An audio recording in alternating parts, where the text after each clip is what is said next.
सभी को नमस्कार। प्रिय विद्यार्थियों, एक बार पुनः स्वागत है आपका हमारे यूट्यूब चैनल पर। तो प्यारे बच्चों, आज हम इस वीडियो में अध्यापन करने वाले हैं कक्षा 6 विज्ञान विषय के पाठ्य पुस्तक का अध्याय संख्या 2 सजीव जगत में विविधता। प्यारे विद्यार्थियों, इस चैप्टर के अभ्यास कार्य के सारे प्रश्नों का सॉल्यूशन इस वीडियो के माध्यम से हम करने वाले हैं। तो प्यारे बच्चों, आपसे रिक्वेस्ट है, आप इस वीडियो को ज़्यादा से ज़्यादा लाइक तथा शेयर जरूर कीजिएगा। तो वीडियो को शुरू करते हैं, देखते हैं सजीव जगत में विविधता पाठ के अभ्यास कार्य के प्रश्नोत्तर। यहाँ पर देखते हैं, सबसे पहले प्रश्न संख्या 1 है। यहाँ 2 प्रकार के बीज दिए गए हैं, आप इनके पौधों की जड़ों और पत्तियों के सिरा विन्यास में क्या अंतर पाते हैं। प्यारे विद्यार्थियों, इसका उत्तर आपको लिखना है कि गेहूं एक बीज पत्री पौधा है जिसमें झकड़ा यानी कि रेशेदार जड़ें पाई जाती हैं तथा पत्तियों में समांतर सिरा विन्यास पाया जाता है, जबकि राजमा द्विबीजपत्री पौधा है जिसमें मूसला जड़ें पाई जाती हैं तथा पत्तियों में जालिका रूपी सिरा विन्यास पाया जाता है। बढ़ेंगे आगे प्यारे विद्यार्थियों। प्रश्न 2, नीचे कुछ जंतुओं के नाम दिए गए, उनके आवास के आधार पर समूह बनाएं। चिन्हांकित खंड क में जलीय जंतुओं और चिन्हांकित खंड ख में थली जंतुओं के नाम लिखिए। खंड ग में दोनों आवासों में रहने वाले जंतुओं के नाम लिखिए।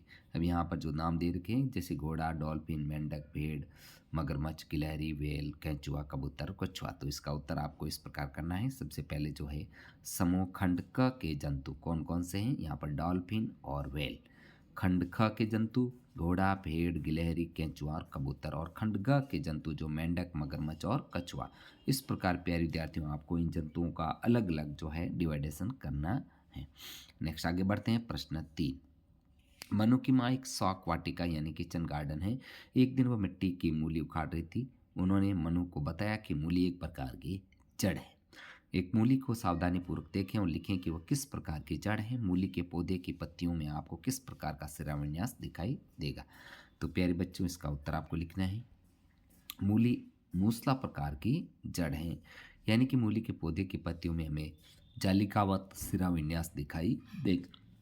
आगे बढ़े प्रश्न 4 की ओर। नीचे दिए गए चित्रों में पर्वतीय बकरी और मैदानी बकरी, मैदानों में पाई जाने वाली बकरी को देखना है, उनके बीच समानताएं और अंतर बताना है। साथ ही यह भी बताना है कि अंतरों के क्या कारण हैं। तो प्यारे विद्यार्थियों, यहाँ पर चित्र जो दे रखा है आपको किताब में देखना है। अब पर्वतीय बकरी और मैदान में पाई जाने वाली बकरी। तो सबसे पहले पर्वतीय बकरी व मैदानी बकरी में आपको क्या बतानी है, समानताएं बतानी। तो यहाँ पर 1 नंबर पॉइंट लिखना है कि दोनों के शरीर पर बाल पाए जाते हैं और दोनों में ही चलने के लिए खुर उपयुक्त पैर पाए जाते हैं। आगे है पर्वतीय बकरी। शरीर पर लंबे घने बाल उपस्थित होते हैं, इनके कान छोटे होते हैं, इनके पैरों के खुर मजबूत होते हैं जिनसे ये पथरीले रास्तों पर आसानी से चल सके। नेक्स्ट आगे है मैदानी बकरी, यानी कि इनके शरीर पर छोटे बाल उपस्थित रहते हैं, इनमें लंबे कान पाए जाते हैं, इनके पैरों के खुर तुलनात्मक रूप से कम मजबूत होते हैं। बढ़ेंगे आगे प्यारे विद्यार्थियों। पर्वतीय बकरी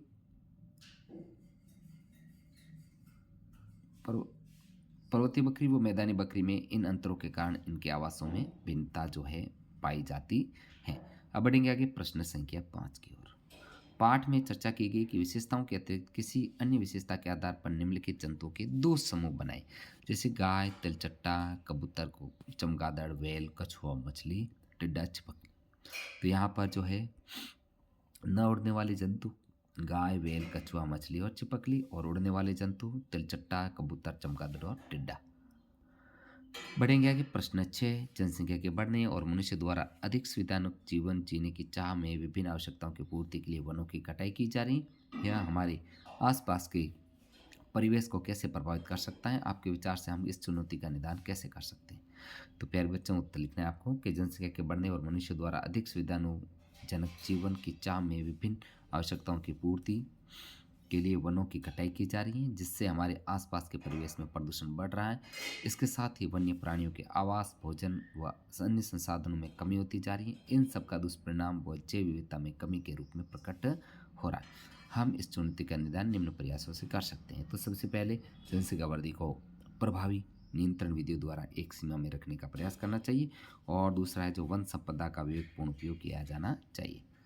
नेक्स्ट 3 नंबर पॉइंट, वनों को सामुदायिक सहभागिता के साथ पवित्र उपवनों की तरह संरक्षित करने का प्रयास करना चाहिए। और 4 नंबर, जिन स्थानों पर पूर्व में वन थे वहाँ पुनर्नवीकरण द्वारा वनों को पुनः स्थापित करने का प्रयास करना चाहिए।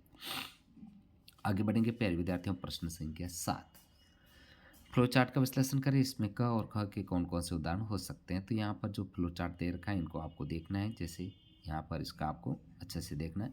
अब इसका उत्तर है, सबसे पहले क द्विबीजपत्री पौधों के लक्षण प्रकट करता है, जैसे उदाहरण है चना, राजमा, मूली, सदाबहार, आम आदि। और ख एक बीजपत्री पौधे की विशेषताओं को दर्शाता है, जिसके उदाहरण है गेहूं, मक्का, चावल, बाजरा, लेमन ग्रास आदि। नेक्स्ट है प्रश्न संख्या 8। राज अपने मित्र संजय से तर्क करता है कि गुड़हल का पौधा एक झाड़ी है। संजय इसके स्पष्टीकरण के लिए कौन से प्रश्न पूछ सकता है। तो उत्तर लिखना है आपको, गुड़हल का पौधा एक झाड़ी है। संजय इसके स्पष्टीकरण के लिए निम्न प्रश्न पूछ सकता है। तो यहाँ पर जो से प्रश्न जो बनेंगे वो आपको लिखने हैं कि क्या गुड़हल का पौधा मेरे से छोटा है या मेरी बराबर ऊंचाई का है अथवा मेरे से अधिक ऊंचा है। दूसरा प्रश्न बना सकते हो, गुड़हल के तने का रंग भूरा है या हरा। तीसरा, क्या गुड़हल के तने को सरलता से मोड़ सकते हैं अथवा कठोर। और चौथा है, गुड़हल के पौधे की शाखाएं भूमि के निकट से निकलती हैं या तने के ऊपरी भाग से निकलती हैं। नेक्स्ट प्यारे विद्यार्थियों, प्रश्न 9। तालिका में कुछ आंकड़े दिए गए, आंकड़ों के समूह के आधार पर इन पौधों के उदाहरण का पता लगाइए। तो यहाँ पर जो है क द्विबीजपत्री मूसलाझाड़, ख एक बीजपत्री चकड़ाचड़। एक नंबर है, क के पौधों में क्या समानता है और ख समूह के पौधों में क्या समानता है। अब इसका उत्तर आपको लिखना है। क समूह के उदाहरण आम, चना, राजमा, मूली। ख समूह के उदाहरण गेहूं, चावल, मक्का, बाजरा, घास। क समूह के पौधों में जालिकावत शिराविन्यास पाया जाता है और ख समूह के पौधों में समांतर शिराविन्यास पाया जाता है।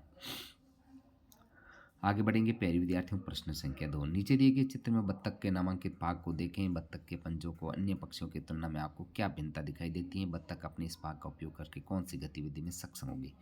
तो यहाँ पर जो है उत्तर आपको लिखना है कि अन्य पक्षियों की तुलना में बत्तख में झिल्ली युक्त पंजे पाए जाते हैं। ये झिल्ली युक्त पंजे पतवार की तरह कार्य कर बत्तख की जल में तैरने में सहायता करते हैं। तो प्यारे विद्यार्थियों, इस प्रकार हमने बहुत ही इम्पोर्टेंट आपकी कक्षा जो है 6 की नवीनतम पाठ्य पुस्तक जो विज्ञान विषय की है, इसका पाठ संख्या 2 सजीव जगत में विविधता। प्यारे विद्यार्थियों, इस चैप्टर का हमने जो है संपूर्ण सॉल्यूशन इस वीडियो के माध्यम से किया है। इसके सारे के सारे प्रश्नों का हल हमने किया है।